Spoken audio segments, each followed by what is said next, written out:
धाराशिव जिल्ह्यातल्या पवनचक्की परिसरात सुरू असलेल्या चोरीच्या मालिकेचा अखेर पोलिसांनी पर्दाफाश केला। पवनचक्कीचा तांब्याच्या तारा आणि साहित्य लुटणारी टोळी स्थानिक गुन्हे शाखेच्या जाळ्यामध्ये अडकली आहे। 7 एप्रिल 2026 रोजी बेंबळी पोलीस ठाण्याच्या हद्दीमध्ये उमरे गव्हाण परिसरात एक धक्कादायक घटना घडली होती। अज्ञात आरोपींनी पवनचक्कीतील 2 सुरक्षा रक्षकांना दोरीने बांधून मारहाण केली आणि ट्रान्सफॉर्मर मधली तांब्याच्या तारा तसेच रोख रक्कम लुटून नेली होती। या घटनेनंतर धाराशिव जिल्ह्यामध्ये अशा प्रकारच्या चोरीच्या घटना उघडकीस येऊ लागल्या, त्यामुळे हा प्रकार अतिशय गंभीर आणि संवेदनशील मानला जात होता। तर याच पार्श्वभूमीवर जिल्हा पोलीस अधीक्षक ऋतू खोकर यांच्या आदेशानुसार स्थानिक गुन्हे शाखेने तपासणी चक्रे फिरवली आणि अखेर पोलिसांनी गोपनीय माहितीच्या आधारे ढोकी कळंब रस्त्यावरील गोविंदपूर पाटी येथे सापळा रचून 5 संशयित आरोपींना ताब्यात घेतले।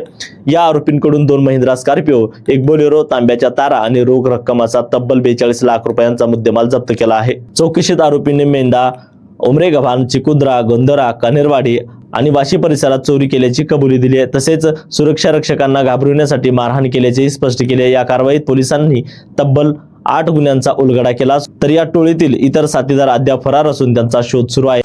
धाराशिव जिल्ह्यामध्ये मागील काही महिन्यापासून आपल्याकडे कॉपर वायर चोरीचे गुन्हे खूप मात्रामध्ये होत होते। त्यामध्ये जे पवनचक्कीमध्ये वापरला जाणारा कॉपर किंवा जे आपले शेतीतील मोटर आहे त्याच्यामध्ये आणि ट्रान्सफॉर्मरमध्ये वापरला जाणारा कॉपर याचे गुन्हे आमच्याकडे दाखल होते। त्यामध्ये आमचे आरोपी शोध चालू होता।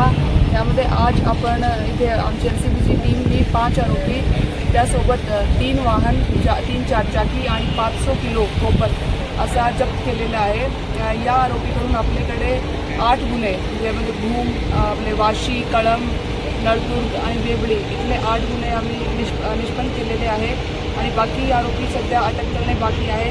या आरोपीवरती आम्ही जास्तीत जास्त स्ट्रिक्ट आपली पुढील कारवाई करणार आहात।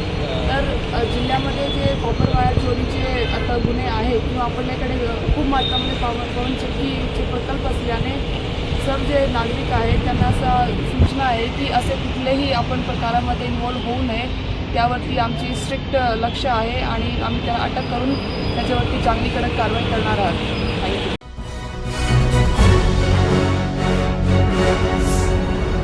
Thanks for watching Ekmat Digital.